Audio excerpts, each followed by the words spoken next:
voilà, bienvenue à tous. On va vous accueillir ce poème de Baudelaire qui s'appelle Correspondance, qui fait écho justement à notre rapport à la nature, à ses symboles. Et vous allez l'entendre bientôt, ces forêts de symboles qui nous observent avec des regards familiers.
La nature est un temple où de vivants piliers laissent parfois sortir de confuses paroles. L'homme y passe à travers des forêts de symboles qu'il observe avec des regards familiers, comme de longs échos qui de loin se confondent dans une ténébreuse et profonde unité.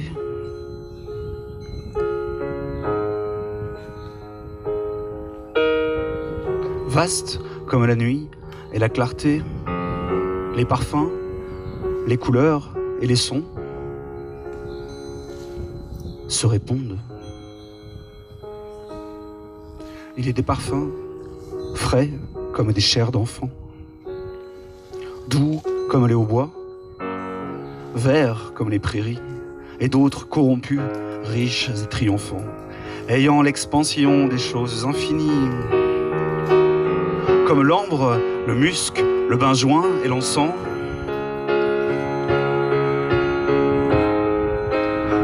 Qui chantent les transports de l'esprit et des sens.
Donc vient la compo originale pour vous, pour nous tous, et pour ce lieu extraordinaire.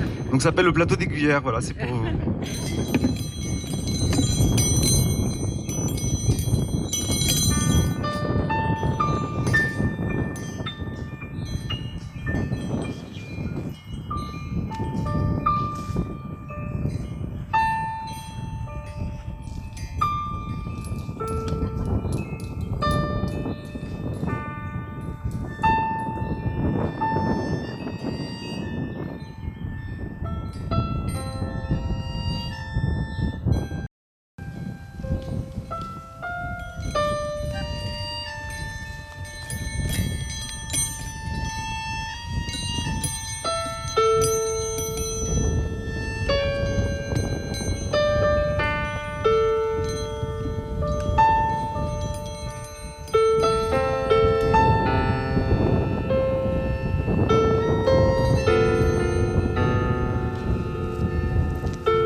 Benoît Lux,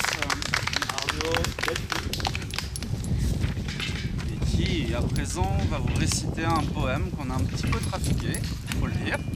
Après, il n'est pas très connu en France, c'est un poète allemand qui s'appelle Rainer Maria Rilke, qui est un des vraiment grands poètes, qui a travaillé par exemple avec Rodin comme secrétaire au début du siècle, qui a fréquenté Lou Andrea Salomé dans les femmes les plus chaudes du monde, qui a rendu fou Nietzsche, Freud et autres. Rainer Maria Rilke. Et donc c'est un mix à partir de Lettres à un jeune poète, qui est un texte que je vous recommande beaucoup, vraiment c'est magnifique. C'est ce que c'est que la création artistique. C'est un jeune poète, comme le nom dit du titre, qui est resté. Parce que ce texte est incroyable. Il lui dit voilà, je vous envoie mes vers, vous êtes célèbre, vous êtes un mon Dieu, etc. Qu'est-ce que vous pensez de mes textes, de mes vers? Et il lui répond vous me demandez si vos vers sont bons.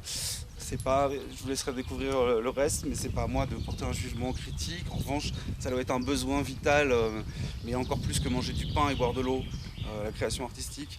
Et ce sont des pages, mais qui datent 110 ans maintenant, c'est 1905 de mémoire, et qui sont absolument bouleversantes. Et à un moment, il attire notre attention sur le fait que souvent on ne regarde pas. Et là, on est dans un lieu tellement incroyable que là, nos yeux sont hyper sollicités.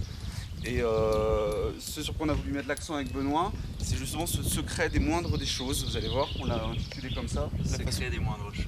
Le secret des moindres choses. Ah oui, je suis pas habitué à la technique. On se complète, écoute, voilà. Hein. Merci. Mais je t'en prie, c'est parti.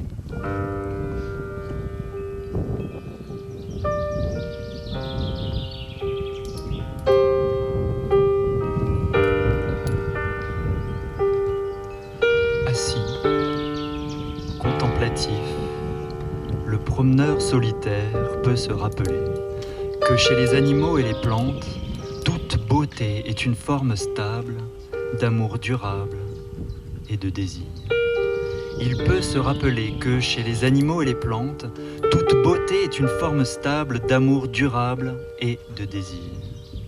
Il peut observer l'animal comme la plante s'unir, se multiplier, patiemment, docilement, et croître non par plaisir ni par souffrance, mais se pliant à des nécessités qui dépassent le plaisir et la souffrance.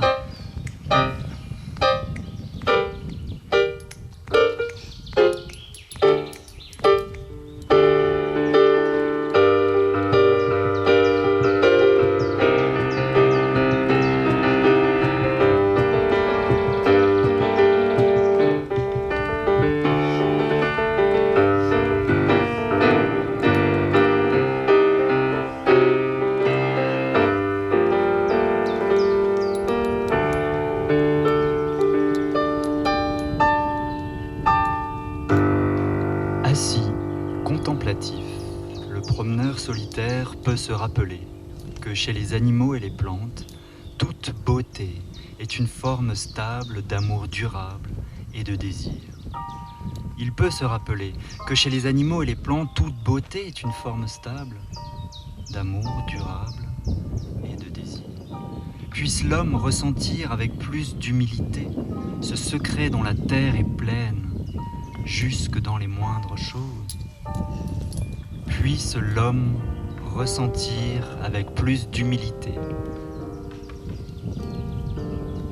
ce secret dont la terre est pleine jusque dans les moindres choses.